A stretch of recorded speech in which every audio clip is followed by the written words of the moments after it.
आप सबको डॉक्टर रजनी रमन झा सा आचार्य संस्कृत विभाग राजकीय महारानी सुदर्शन कन्या महाविद्यालय बीकानेर का नमस्कार स्वीकार।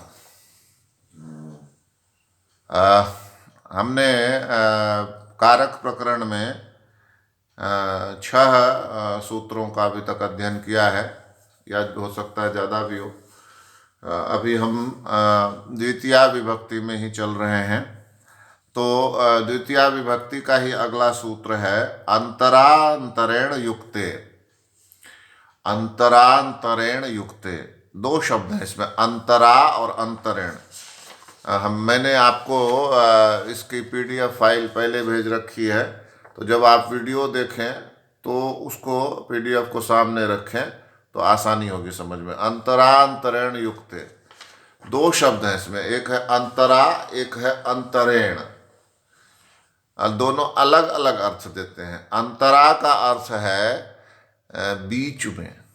जैसे मान लीजिए मेरे और आपके बीच में मोबाइल है, तो इसको कहेंगे अंतरा।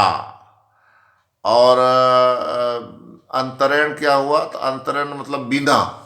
जैसे आजकल मोबाइल के बिना जीवन नहीं चलता, तो बिना जो ये अर्थ है, ये बिना का है अर्थ अंतरेण से होता है संस्कृत में, अंतरेण। तो फिर से इसको समझिए, अंतरा क्या हुआ? अंतरा मतलब हुआ दो के बीच में, दो के बीच में। और अंतरेण क्या हुआ? बिना, बिना, जिसके बिना, उससे रहित होकर। ठीक है, तो अंतरा अंतरेण युक्ते, अंतरा और अंतरेण इन दो अव्ययों के योग में द्वितीया, ये दोनों ही अव्यय है। अंतरा अंतरेण दोनों ही अव्यय है। अव्यय क्या होता है? अव्यय वह होता है जिसका रूप कभी नहीं बदलता, जैसा है वैसा ही रहता है। तो अंतरा जो है हमेशा अंतरा रहेगा। त्वाम माम अंतरा, है ना, तम तम ताम अंतरा। तो इस तरह से जो अंतरा है उसका रूप कभी नहीं बदलेगा, तो अव्यय है। तो और अंतरेण भी अव्यय है। तो क्या अर्थ हुआ? क्या कहते हैं कि तुम जैसे उदाहरण दिया कि अंतरा त्वाम माम हरि। जब हमने पहले पढ़ लिया कि अंतरा मध्य में और अंतरेण बिना, इन दो अव्ययों के योग में द्वितीया विभक्ति होती है, यह अर्थ तो हमने जान लिया। अब इसका उदाहरण क्या हुआ? अंतरा त्वाम माम हरि। उदाहरण क्या दिया? अंतरा त्वाम माम हरि, तुम्हारे और मेरे बीच में हरि है। तुम्हारे और मेरे बीच में कौन है? हरि, भगवान विष्णु है। तो इस वाक्य में अंतरा जो शब्द है वह मध्यार्थक अंतरा के योग में, मध्यार्थक अंतरा है। यह इसमें जो अंतरा है वह मध्यार्थक है। का अर्थ क्या हुआ? मध्य में, मध्यार्थक। इसके योग में उक्त सूत्र से, यानी कि अंतरा अंतरेण युक्त सूत्र से द्वितीया विभक्ति होगी। तो द्वितीया विभक्ति किस में होगी? तो द्वितीया विभक्ति है कि जिससे संबंधित है। किससे संबंधित है? तो कहा तुम्हारे और मेरे बीच में, तुम और मैं के बीच में है, तो उसमें द्वितीया विभक्ति होगी, तुम और मैं में। तो तुम के लिए द्वितीया एक वचन में होता है त्वाम, और मैं के लिए द्वितीया एक वचन में होता है माम। तो त्वाम माम अंतरा हरिः, त्वाम माम अंतरा हरि। इसी को अंतरा को पहले ले लिया, अंतरा त्वाम माम हरिः, अंतरा त्वाम माम हरि, तुम्हारे और मेरे बीच में हरि है। अंतरा शब्द का योग हुआ ना, और अंतरा शब्द का योग हुआ तो क्या कहा कि तुम्हारे और मेरे बीच में हरि है। तो तुम्हारे और मेरे दोनों में षष्ठी होनी चाहिए थी, उसी को षष्ठी को न कह के द्वितीया कही गई कि तुम्हारे और मेरे बीच में हरि हैं। तो यहाँ पर तुम्हारे जो था उसको त्वम, उसकी द्वितीया विभक्ति हुई, युष्मत बोलते हैं इसको। त्वम युवाम यूयम त्वाम युवाम युष्मान, ऐसे चलता है रूप। त्वया युवाभ्याम युष्माभि त्वया युवाभ्याम युष्माभि तुभ्यम युवाभ्याम युष्मभ्यम त्वत् युवाभ्याम युष्मत्, और तव यो यो युष्माकम और त्वयि यो यो युष्माशु, ऐसे रूप चलता है इसका। तो ये जो त्वम है, युष्मत शब्द है मूलतः, तो मैं त्वम आपको समझाने की दृष्टि से कह रहा हूँ। इसकी द्वितीया क्या होएगी? त्वाम, तो इसलिए त्वाम आ गया। और मैं है जिसको अस्मद बोलता, अस्मद, अस्मद, इसमें मैं जो है वह अस्मद मैं का अर्थ देता है, अस्मद से मैं का अर्थ होता है। तो इसकी द्वितीया में क्या होता है? इसका द्वितीया एक वचन में माम, तो त्वाम माम द्वितीया क्यों हुई? क्योंकि अंतरा शब्द का प्रयोग है। अंतरा शब्द का संबंध किससे है? तुमसे और मुझसे, तुम से और अहम से। तो इन दोनों में चूंकि अंतरा शब्द का प्रयोग हुआ है, इसलिए इन दोनों में द्वितीया विभक्ति होगी। तो त्वम से त्वाम और अहम से माम, द्वितीया एक वचन में। तो त्वाम माम अंतरा हरि है, अंतरा त्वाम माम हरि है, तुम्हारे और मेरे बीच में कौन है? हरि हैं, यही कह रहे हैं। तो अंतरा के योग में द्वितीया हो गई। अब अगली बात कहते हैं अंतरेण, तो कहते हैं अंतरेण हरिम अंतरेण न सुखम, हरि के बिना सुख नहीं है। तो यहां उसी तरह से अंतरेण शब्द का प्रयोग होने से हरि से इसका संबंध है, किसके बिना? हरि के बिना। तो हरि से इसका संबंध है, इसलिए हरि में क्या हो जाएगा? द्वितीया विभक्ति हो जाएगी। द्वितीया विभक्ति हो जाने से हरिम हो जाएगा। अंतरा हरिम न सुखम, हरि के बिना सुख नहीं है। अतः हरि में द्वितीया विभक्ति सूत्र से तब हरिम रूप प्राप्त होता है, तब अंतरेण सुख हरिम सुखम। यहाँ मैं आपको फिर दोहरा देना चाहता हूँ कि मैंने अपने जो आपको बताने के क्रम में दोनों उदाहरणों का प्रयोग कर दिया, अंतरा के लिए भी और अंतरेण के लिए भी। यदि आपके पास समय हो तो यह दोनों उदाहरण दें, नहीं समय है तो आप एक उदाहरण देकर भी पूरा मान सकती हैं इसको। इसमें यही अपेक्षा होती है कि जो सूत्र का अर्थ सही हो जाए और एक कोई उदाहरण सही सही हो जाए। तो इस तरह से अंतरांतरण युक्त सूत्र का अर्थ जाना गया। अब इसके बाद है करण। अब हम तृतीया विभक्ति, द्वितीया विभक्ति पूरी, द्वितीया विभक्ति पूरी होती है और अब हम तृतीया विभक्ति पर आते हैं। तो इसका एक सूत्र है साधक तमम करणम। क्रिया की सिद्धि में सबसे अधिक जो सहायक होता है, क्रिया की सिद्धि में जो सबसे अधिक सहायक होता है उसकी करण संज्ञा होती है। और कर्तृकरणयोस् तृतीया, यह सूत्र है, वो कहता है कि जो करण है उसमें तृतीया होनी चाहिए। जैसे आप लिखती हैं तो किससे लिखती हैं? मान लीजिए कलम से लिखती हैं, तो जो लिखना रूपी क्रिया है उसमें सबसे सहायक कौन है? लिखने का काम तो व्यक्ति ही कर रहा है, लेकिन उसके लिए सबसे सहायक कौन है लिखना काम के लिए? तो कलम। तो इसलिए कलम क्या हो जाएगा? करण हो जाएगा, साधक तमम करणम। तो इसमें क्या हो जाएगा?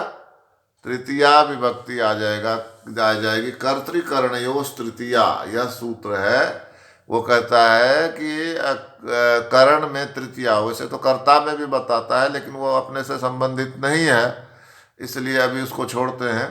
वो कहते हैं करण में तृतीया होती है, जो भी करण है उसमें तृतीया होगी। तो अब उदाहरण देते हैं,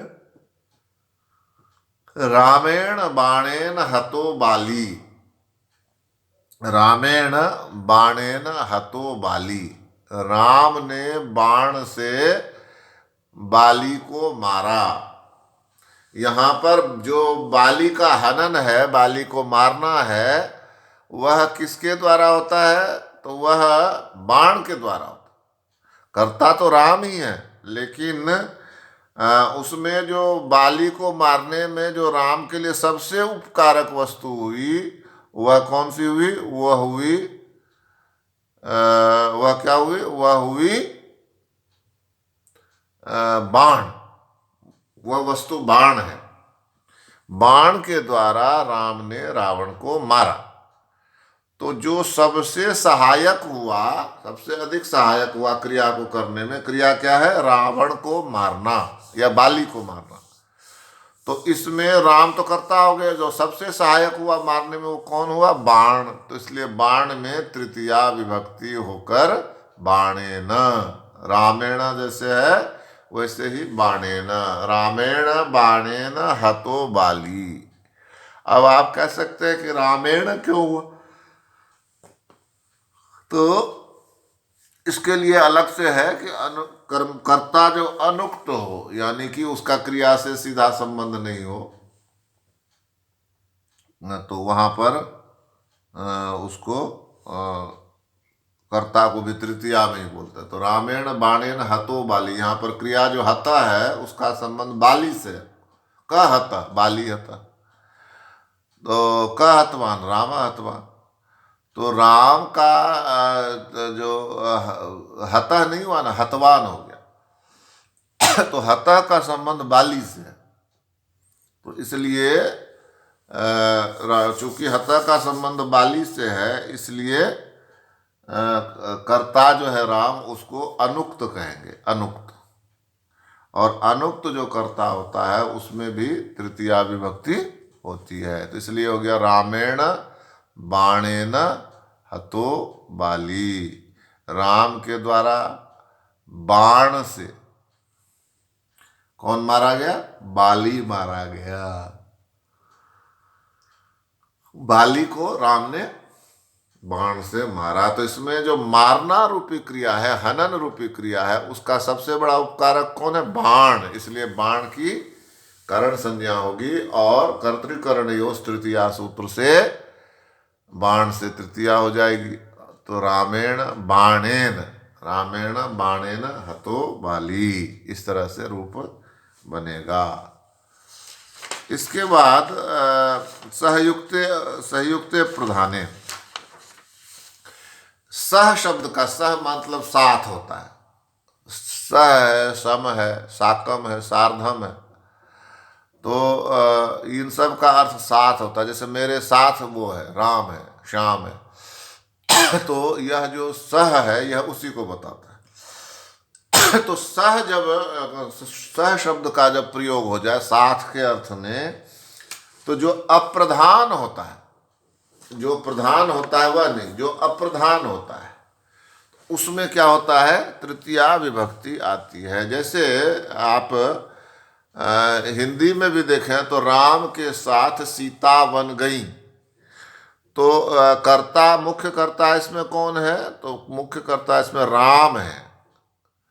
राम के साथ सीता बन गई, जाने वाले नहीं, मुख्य कर्ता इसमें सीता होगी। क्यों?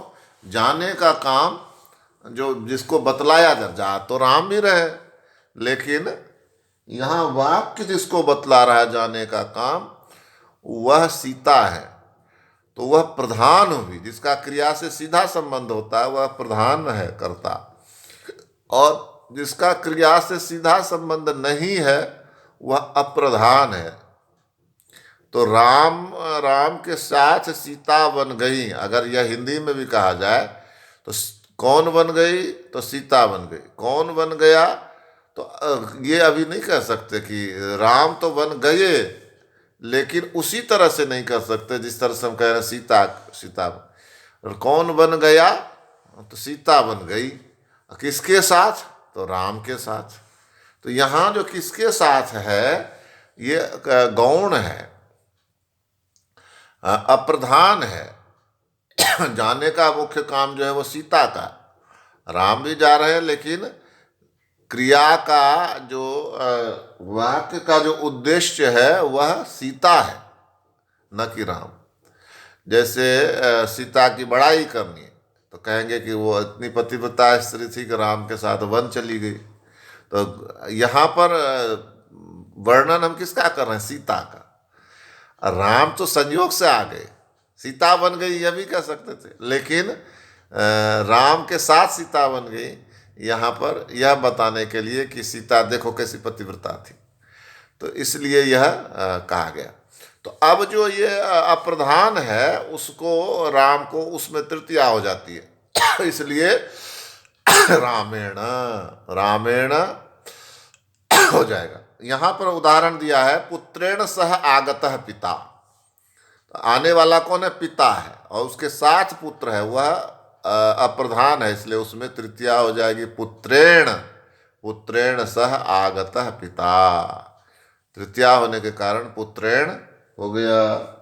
तो पुत्रेण सह आगतः पिता, तृतीया हो गई। तो इस तरह से हमने आज कुछ सूत्रों का एक सूत्र और देख लेते हैं। येनांग विकार, येनांग विकार कहते हैं जिस अंग में विकार होता है उसमें तृतीया विभक्ति होती है, जिससे व्यक्ति ही विकृत लगने लगता है।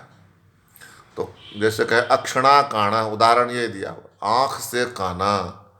तो विकार किसमें है? आंख में, और उसके कारण से व्यक्ति को ही काना कहने लगते हैं। विकार तो आंख में है ना, लेकिन उस व्यक्ति को ही काना कहने लगता है, अरे वो काना है। तो तो अक्षणा काण, तो आंख में विकार है, उसको संस्कृत में अक्षी कहते हैं। तो आंख में विकार है तो उसमें तृतीया हो जाएगी। तो तृतीया में क्या बनेगा? अक्षणा। तो क्या बन गया? अक्षणा काण। अक्षणा काना मतलब आंख से जो काना है, तो तृतीया होने के कारण अक्षी का अक्षणा हो गया। तो इस तरह से ये नांग विकार है, यानी जिस अंग में विकार हो उसमें तृतीया होती है, यह बात यहाँ पर कही गई है। शेष हम आगे देखेंगे। धन्यवाद।